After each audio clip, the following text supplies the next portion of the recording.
E novamente aqui conosco, gente, a gente vai conversar com um rabino que mora lá no Rio de Janeiro, mas morou por 16 anos em Israel. Ontem a conexão do rabino Eliyahu não estava das melhores, mas agora eu não tenho a menor dúvida, ele mandou energias positivas e essa conexão está tinindo de boa, certo, rabino? Seja bem-vindo. Obrigado, Paulo. Muito obrigado pela oportunidade. Rabino, como é que você está vendo esse sexto dia? A gente está vendo uma intensificação por parte da resposta de Israel. A gente havia discutido aqui antes da sua chegada a questão da proporcionalidade dessa resposta de Israel. Como é que você enxerga isso? Então, a palavra proporcionalidade, ela soa como muito ofensiva, por mais que ela é dita, às vezes, né? Não na maioria, mas às vezes com um intuito positivo. A proporcionalidade significa equivalência. Então, quando você pensa no português, na interpretação, você pensa, vamos fazer o que eles fizeram. Eu acho que aqui, como a pessoa que falou aí com vocês, Newton, falou muito bem, não dá para a gente ter nenhuma equivalência com o Hamas, porque se a gente repetir o que eles fizeram, seria um absurdo. A palavra que deveria ser usada é tomem cuidado com os civis. Só que Israel já investe bilhões para isso. Nós temos um problema muito mais grave.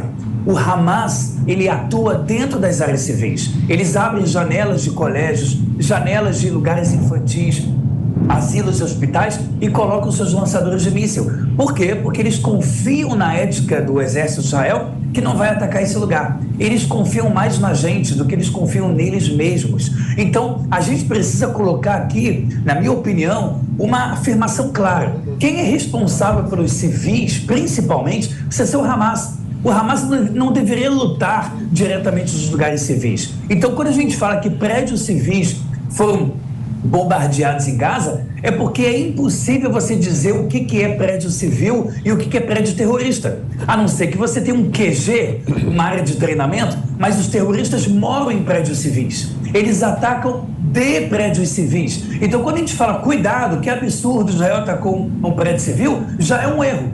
É uma afirmação errada, porque eles atuam apenas de prédios civis. Então, eles são covardes, eles são assassinos, eles decapitam cabeças de crianças, estupram mulheres, e acabou de sair agora no jornal israelense, há 5 minutos atrás, Yediot Ahronot, dos maiores jornais israelenses, que o responsável pela negociação dos reféns, chamado Gal Hirsch, diz que, na verdade, são 162 sequestrados e se acredita que a metade já foi morta. Entre eles, alguns que foram queimados vivos. Entre eles, crianças que botaram gasolina e fogo neles vivos. Nós estamos falando de monstros. Nós não estamos falando de pessoas que querem a paz. Eles não representam nem judeus, nem árabes, nem causa palestina. Eles representam a eles mesmos e seus interesses. E é por isso que nós estamos tão preocupados. Paulo, é uma guerra insana contra um ser insano. Então, quando a gente escuta, em vez da ONU condenar o Hamas, a ONU falar que é terrorista, quando a gente escuta cuidado, por personalidade,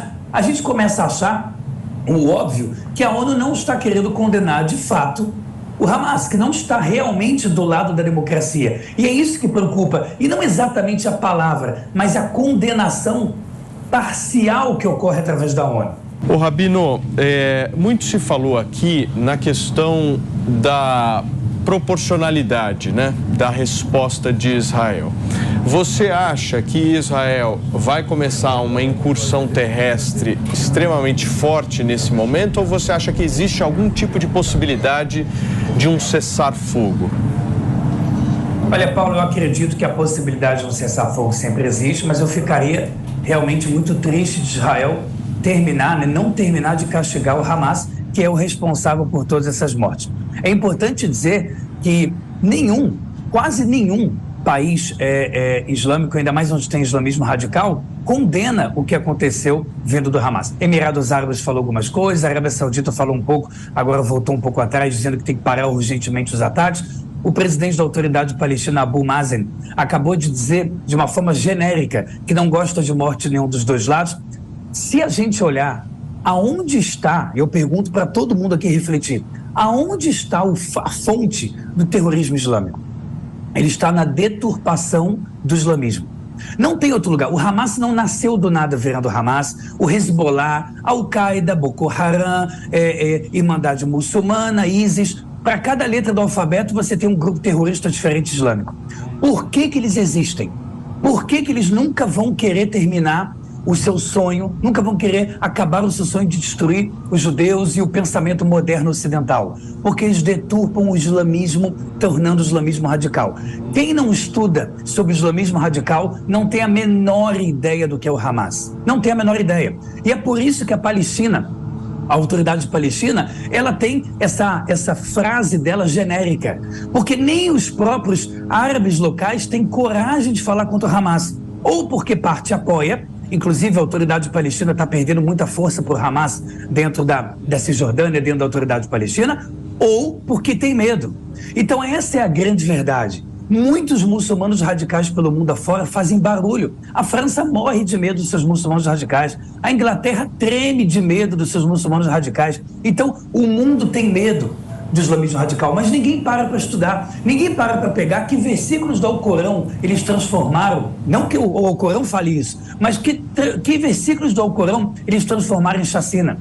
A nossa guerra é contra o terrorismo islâmico. Sim. Se uma mulher anda com uma minissaia, para eles merece a morte. Se um homem anda mão dada com outro homem, merece a morte. E não é só em Gaza. No Irã eles são mortos, na Síria eles são mortos, no Afeganistão, na Líbia, na Síria, aonde você quiser que tenha islamismo radical. Paulo, o problema é muito mais grave e a gente acha que a coisa é, vamos terminar isso aqui, vamos dar as mãos. Como eu vou dar a mão se a pessoa vai ler no dia seguinte no Alcorão e vai deturpar que ele tem que me matar? Não tem forma de você conseguir terminar essa guerra enquanto você não botar realmente medo no terrorista, porque o terrorista é como se fosse um cão raivoso. Ele é um pitbull que foi treinado para matar. Não adianta apertar a patinha dele e falar vamos ser amigo. Impossível. A única forma que você consegue botar medo no terrorismo é você aterrorizando o terror. É você colocando medo. O líder do Hamas agora no Catar está tremendo com medo que o Mossad pegue ele. E é assim que tem que ser. Se o terrorista tem medo, a gente ganha. É igual quando você tem um sequestro de traficantes no Rio de Janeiro, no Brasil. Sim. Quando o traficante começa a tremer, aqui que o lado bom vence. A gente não pode dar para trás, não pode ter cessar-fogo com terrorismo. Não pode existir algo assim. Muito bem, gente. Olha, eu queria agradecer a participação do Augusto Lerner, do Hussein Kalu, do Rabino Eliyahu, Mano Ferreira, Felipe Monteiro, Nelson Kobayashi. A programação da Jovem Pan continua absolutamente focada no que acontece lá em Israel.